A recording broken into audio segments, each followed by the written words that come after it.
Count it all joy when you fall into various tribulations, because after this, you'll be perfect and lacking nothing. Certain levels of authority in the spirit, you don't pray into, but you conquer into.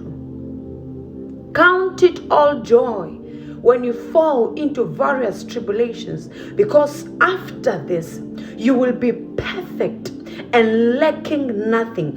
In other words, the tribulations have come to bring out a certain perfection out of you. These tribulations have come to perfect your faith, such that next time when you stand up, you speak from a standpoint of authority, because you have conquered that kind of a battle or a spirit.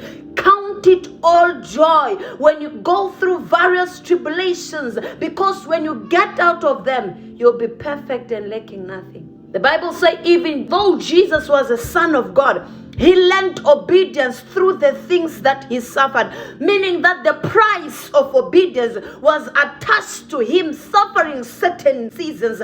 Although he was a son of God, he learned obedience through the things that he suffered.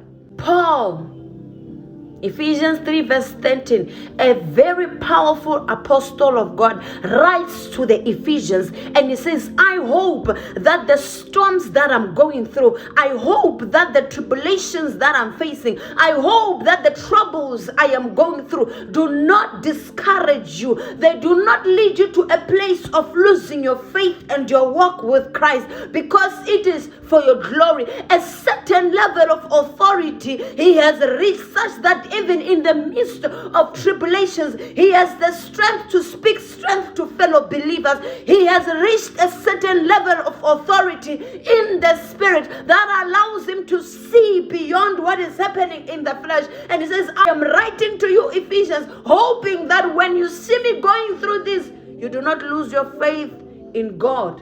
There's a certain level of strength and authority that you can have because of certain experiences that you encounter in life. There is no single tribulations that God has approved of that you're gonna get out without a reward. The reward might not be your enemies having to be punished. The reward might be you gaining wisdom from it. The reward might be you getting authority in that field, such that you know how the devil maneuvers in that tribulation, such that if a person can come to you, you can tell them what is going to happen after the experience they had that day, because you have learned, you have been raised up in that field to understand how it works. Authority that you don't get because you prayed, but because you conquered. I hope you understand why James writes and he says, count it all joy, because the Lord has trusted you with a certain level of authority through the things you are suffering. The Lord has entrusted nations who will come to you depressed and they will leave delivered. Nations will come to you frustrated and they will live with peace, because you have dwelt in the midst of depression. You warred in the battle of depression and you conquered. You did not get the authority because of prayer. You got the authority because you battled and you won.